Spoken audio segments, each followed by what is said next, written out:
അതിനുശേഷം ഇന്ന് വരെ ഞാൻ ഒരു രൂപ പോലും സമ്പാദിക്കാൻ എനിക്ക് സാധിച്ചിട്ടില്ല. ഇത്രയും ദിവസം ഞാൻ അറ്റൻഡ് ചെയ്ത ചില ഇന്റർവ്യൂസ് ഒക്കെ ഒഴികെ നമുക്കൊരു വർക്ക് കിട്ടിയിട്ടില്ല. ചലച്ചിത്ര മേഖലയിലുള്ളവർ പോലും വിളിച്ചിട്ട് നീ അങ്ങനത്തെ ഒരു സ്ത്രീ അല്ലേ, നിനക്കിനി എന്ത് കിട്ടുമെന്നാണ് നീ വിചാരിക്കുന്നത്, നീ പട്ടിണിയാകും എന്ന തരത്തിൽ പോലും എന്നോട് സംസാരിച്ചു. പിന്നെ ഞാൻ പൈസ വാങ്ങിയാണ് ഇത് ചെയ്തിരിക്കുന്നത്, മറ്റു പാർട്ടിക്കാരുടെ ആളാണ് ഞാൻ എന്ന തരത്തിലൊക്കെ. അത് നമുക്കും നമ്മുടെ ഫാമിലിക്കും ജീവിക്കാൻ പറ്റാത്ത ഒരു അവസ്ഥയാണ്.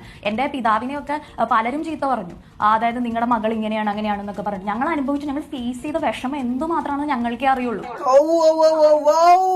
നിങ്ങളൊക്കെ ഫേസ് ചെയ്ത വിഷമം എന്തുമാത്രമാണെന്നുള്ള കാര്യം എനിക്ക് മാത്രമേ ഇവിടെ അറിയുള്ളൂല്ലേ അല്ലെ?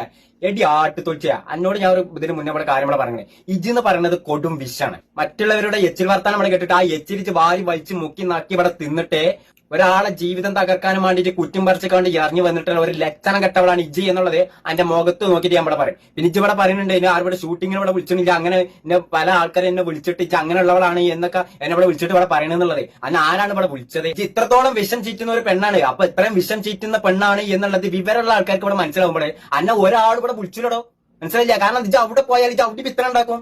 ഒരു ആവശ്യമില്ലാതെ വെറുതെ ഇവിടെ വന്നിട്ട് ഇത്രത്തോളം ഇവിടെ വിഷം ചീറ്റി ഇവിടെ കുത്തിത്തിരിപ്പ് ഇവിടെ ഉണ്ടാക്കുന്നുണ്ട് എന്നുണ്ടെങ്കിൽ അന്നൊക്കെ ആരാണ് പെണ്ണുമ്പളെ ഇവിടെ വിളിച്ചത്?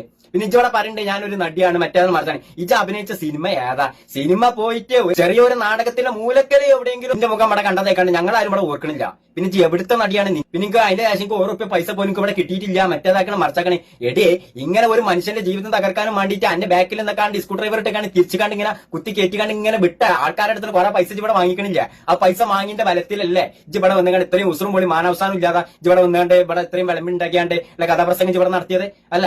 എന്നിട്ട് ഇപ്പൊ ഇവിടെ വന്നുകൊണ്ട് എന്തെല്ലാം ഫെൽസാണ് ഞാൻ ഇവിടെ നേരിടേണ്ടി വന്നത് എന്ന് നിങ്ങൾക്ക് അറിയാം എന്നൊക്കെ ഇജ്ജ് ഇവിടെ വന്നാണ്ട് വലിയ ഡയലോഗ് ചെയ്ത് റിപ്പോർട്ടർ ചാനലിന്റെ ഉള്ളിൽ വന്നുകൊണ്ട് ഇജ്ജ് ഇവിടെ നടത്തുമ്പോൾ ഇജ്ജും ഈ പറഞ്ഞ റിപ്പോർട്ടർ ചാനലും പിന്നെ രാഹുൽ മാങ്കൂട്ടത്തിന് അത്രത്തോളം പേടിച്ച് നടക്കുന്ന ബാക്കിയുള്ള മനുഷ്യ ജന്മങ്ങളുമാണ് ഈ ഒരു കുത്തിത്തിപ്പ് ഇവിടെ ഉണ്ടാക്കിയിട്ടുള്ളത്. രാഹുൽ മാങ്കൂട്ടത്തിന് ഒരു ഫേസ്ബുക്ക് പോസ്റ്റ് ഉണ്ട്. ഇതാണ് ആ പോസ്റ്റ്.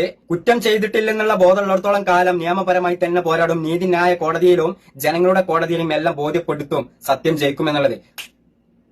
മനസ്സിലായില്ലേ? ഇത് തന്നെയാണ് എനിക്ക് എന്റെ മുഖത്ത് നോക്കിയിട്ട് പറയാനുള്ളത്. എന്റെ അടിപേര് കലക്കി പറിച്ചുകൊണ്ട് രാഹുൽ മാങ്കൂട്ടം ഒരു ദിവസം ഇവിടെ പുറത്തുകൊണ്ട് വിടും. അനെ കണ്ടാൽ തന്നെ അറിയാം ഇജ്ജ് ഇവിടെ ജനിച്ചത് തന്നെ ഫിത്തിനും ഫസാദും നമീമത്വവും കൂത്തിത്തിരിപ്പ് ഉണ്ടാക്കാൻ വേണ്ടിയിട്ടാണ് എന്നുള്ളതും അതിനൊക്കെ കയ്യും കാലും വെച്ചിട്ടുള്ള ഒരു ജന്മാണ് ഇവിടെ ജീവിക്കുന്നത് എന്നുള്ളത് ഇവിടെ നന്നാക്കി അറിയാം.